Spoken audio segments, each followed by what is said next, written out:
सबको जय मसीह की। मैं जसपाल एक बार से फिर परमेश्वर का वचन लेकर आप लोगों के सामने उपस्थित हुआ हूँ। आज का मेरा टॉपिक है परमेश्वर का वचन प्रभाव रहित नहीं है। लूका की किताब अध्याय 1 वचन 37 में परमेश्वर का वचन कहता है, क्योंकि जो वचन परमेश्वर की ओर से होता है वह प्रभाव रहित नहीं होता। तो जब मैं लूका चैप्टर 1 पढ़ रहा था तो इसमें बड़ी अमेजिंग बातें लिखी हुई हैं जन्म के विषय में। तो आज हम 3 जन्म के विषय में बातें करेंगे। पहला, यूहन्ना बपतिस्मा देने वाले के विषय में।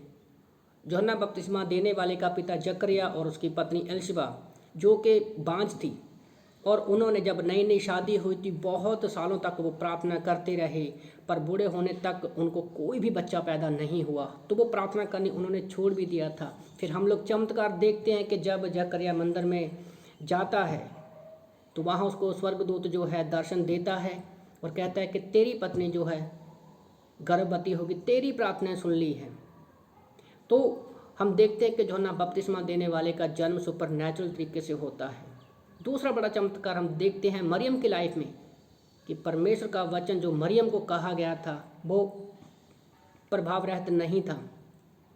उसके विषय में पहले से ही भविष्यवाणियाँ की गई थी कि कुंवारी के द्वारा मसीहा आएगा, और हम देखते हैं कि परमेश्वर पर अनुग्रह हुआ। वचन 28 में अगर हम लोग देखें, लिखा है कि स्वर्गदूत ने उससे भीतर आकर कहा, आनंद और जय तेरी हो जिस पर ईश्वर का अनुग्रह हुआ है, प्रभु तेरे साथ है। तो परमेश्वर ने मरियम को चुना, यीशु मसीह को उद्धारकर्ता के रूप में पैदा होने के लिए परमेश्वर ने मरियम की कोख को चुना। तो परमेश्वर का वचन जो है प्रभाव रहित नहीं है। इसी तरह से हम एक और जन्म के विषय में देखते हैं उत्पत्ति की किताब अध्याय 18 में, कि जब यीशु मसीह वहाँ पर भी आते हैं तो वो वादा करते हैं अब्राहम को कि तेरी पत्नी जो सारा है वो गर्भवती होगी और तेरे द्वारा मैं अपना वंश चलाऊँगा। परमेश्वर ने अब्राहम के साथ किया हुआ वादा पूरा किया।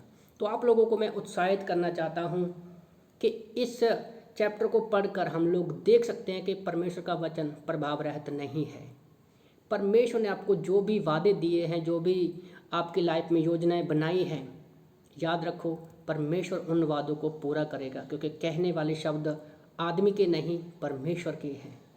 और परमेश्वर जो है वो सृष्टि का रचयिता है, सब कुछ उसके हाथ में है, वो कंट्रोल में है।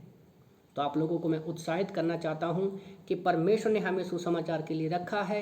यहाँ तो हम 3 जन्म के विषय में देखा है। परमेश्वर ने आज हमें रखा है कि आज के क्रिसमस के सीजन में सब लोग जो है नया जन्म पाएँ।